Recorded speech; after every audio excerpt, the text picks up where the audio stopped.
Welcome children. Today we will take up the fourth chapter of economics, food security in India for standard 9th, and this is the first part of the lesson. Now what is the meaning of food security? Food security means availability of adequate supply of basic food stuff at all times.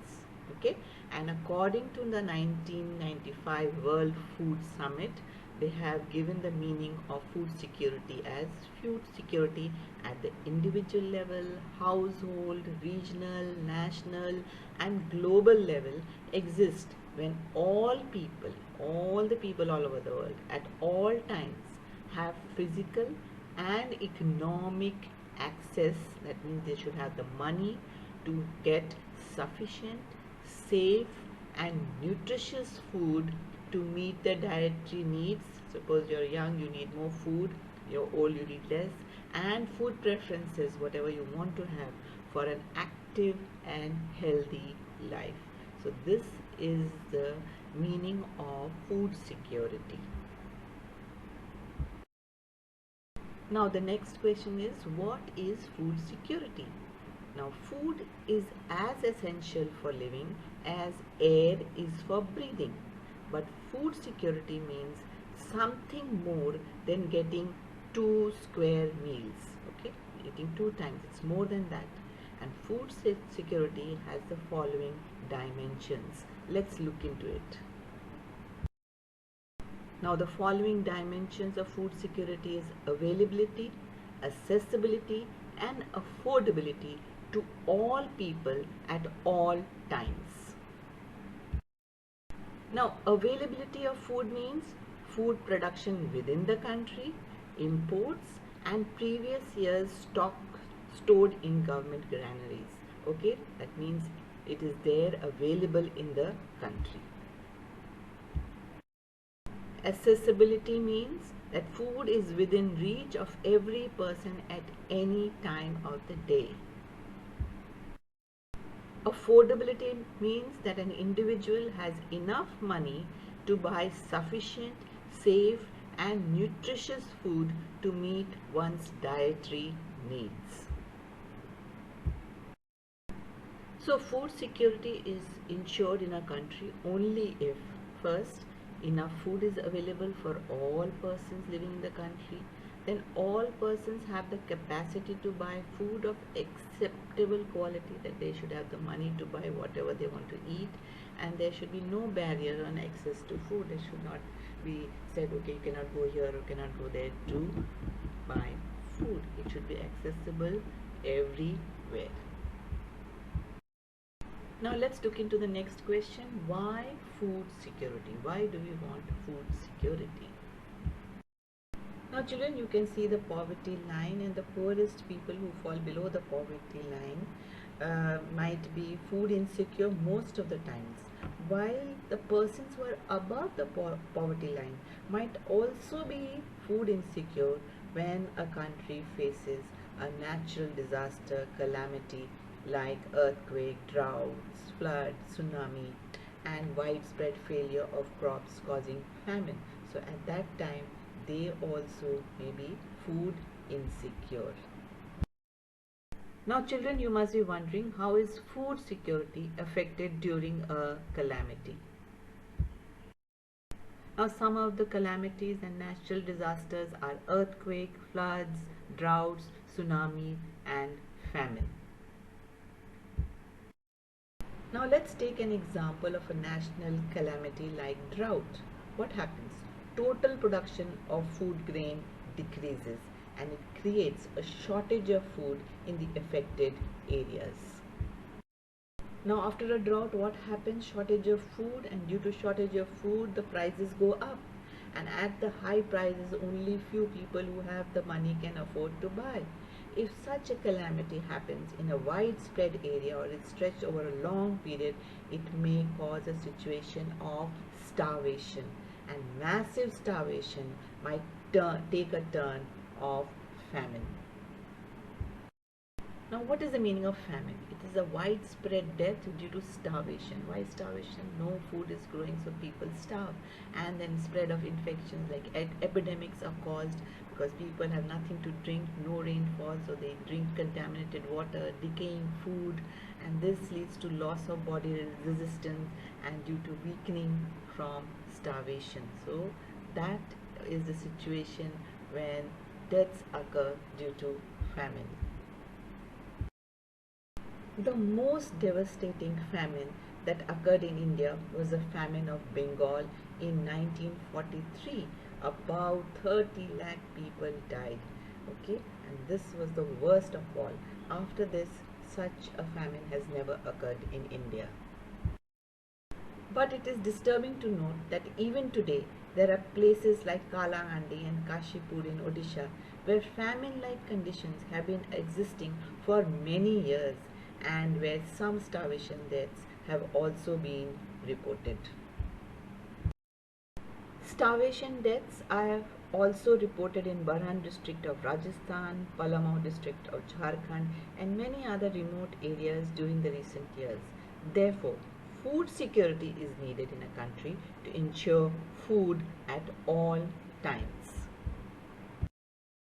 Now let us see the next question. Who are food insecure?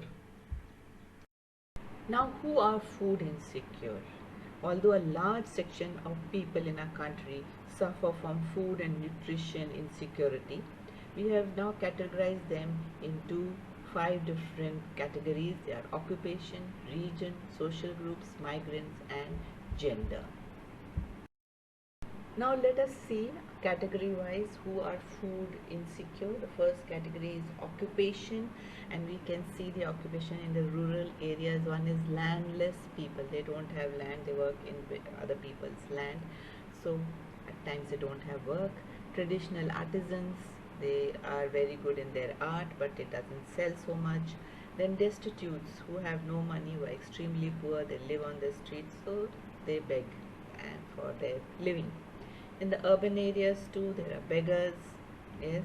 Then there are casual laborers who don't get work most of the time, and seasonal workers. Depending on the season, they get work. So these are some of them. According to the occupation, they are food insecure. Now let us see the social groups who are food insecure. They are scheduled castes because they have no land, scheduled tribes, they have very small land, nothing grows on it, and other backward classes, they grow but the productivity is very low, so they don't have enough food to feed themselves and their family. The third category is gender, and generally we see pregnant women, they don't get much food to eat, nursing mothers and children below 5 years, okay, especially more in the rural areas. And in the urban areas, if they are casual labor children, they don't get enough food to eat. Now let us see region wise who are food insecure. The backward state, there's not much growing there. The remote areas where there's snow and you can't reach, not accessible, and areas which are prone to natural disasters. Some of the states are like Bihar, Odisha, Jharkhand and Chhattisgarh. And the fifth category is the migrants who keep moving from one place to another in search of better opportunities. So when they are moving, they don't have enough food for themselves. So these are some of the people who are food insecure. So basically we can say who are food insecure. They are landless laborers, traditional artisans, self-employed, beggars, okay. Then we have the scheduled caste, scheduled tribe, other backward classes, mother and kid, and migrants who migrate to other areas. Now the food insecure people are disproportionately large in some regions of our country, okay, and such as the economically backward states with high incidence of poverty, tribal areas, remote areas, regions which are prone to natural disasters, etc. So states like Uttar Pradesh, Bihar, Jharkhand, Odisha, West Bengal, Chhattisgarh, parts of Madhya Pradesh and Maharashtra account for the largest number of food insecure people in the country. Another aspect indicating food insecurity is hunger. What is hunger? A feeling of discomfort caused by lack of food. When you don't get food, you feel hungry. So hunger is just not an expression of poverty. It brings about poverty. So hunger has two dimensions, chronic and seasonal. Let's look into that. Now, to attain food security, one must eliminate current hunger and reduce the risk of future hunger also. In future, nobody should remain hungry. Currently also nobody should remain hungry, and in future nobody should remain hungry. So we can divide hunger into two dimensions, chronic and seasonal.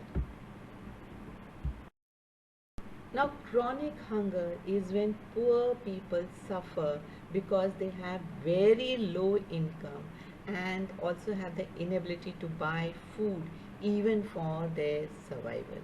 Okay, that is called as chronic hunger, and the situation remains like this. Now, seasonal hunger is when someone gets food only for few months in a year, and we can see this in the urban areas because of the casual laborers, and in the rural areas seasonal nature of agricultural activity. So what happens, there is less work in the urban areas for the casual laborers. During the rainy season everything stops, nothing, no construction takes place, and even you see in the rural areas there are various seasons for growing crops, so at that time they get no work, so they can feed themselves only when they get some job. So this type of hunger exists when a person is unable to get work for the entire year. Now this chart shows how the chronic hunger has been reduced over the years. You can see there has been a drastic decline in chronic hunger. So you can see in the rural areas in 1983 it was almost 2.4%, then in 93-4 it became less than 1%, and by 2000 it is 0.6%. Okay, so you can see the chart here. Now you can see urban areas also, by 1983 it was around 8%, 0.8%, then 1993 you can see it has reduced to 0.5, and 1999 to 2000 it is 0.3%.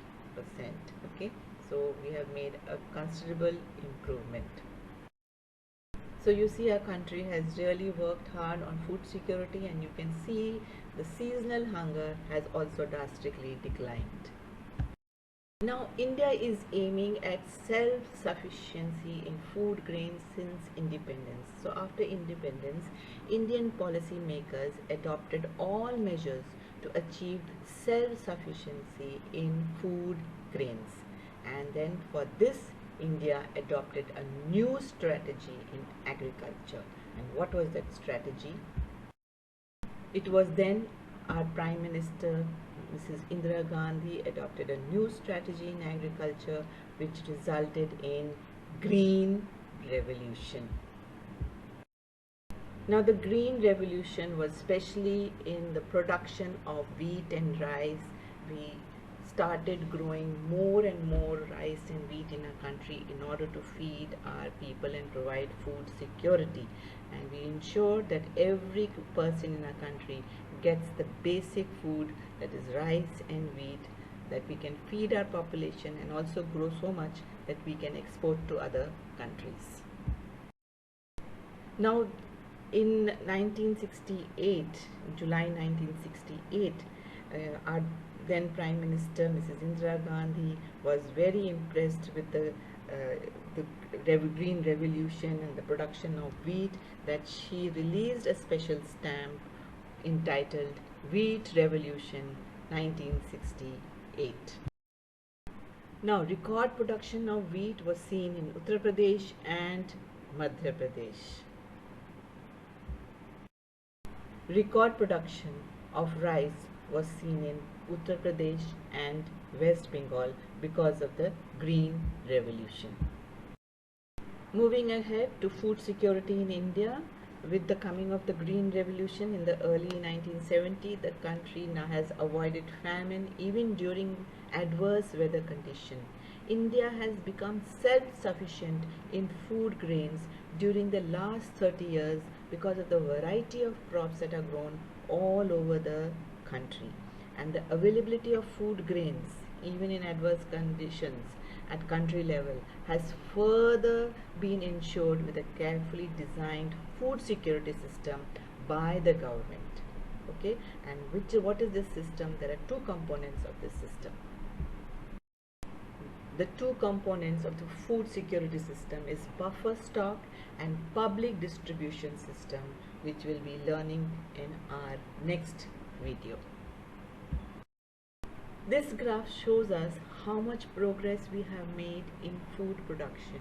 In 1960-61, we had only 80 million tons of food grains in our country, and today by 2018-90, we have around 280 million tons of food production. So you see, we have jumped by leaps and bounds, and this has been the effort of our government by starting the Green Revolution. With this, we complete the first part of this chapter. Do wait for my second part. Till then, do view and subscribe. Thank you.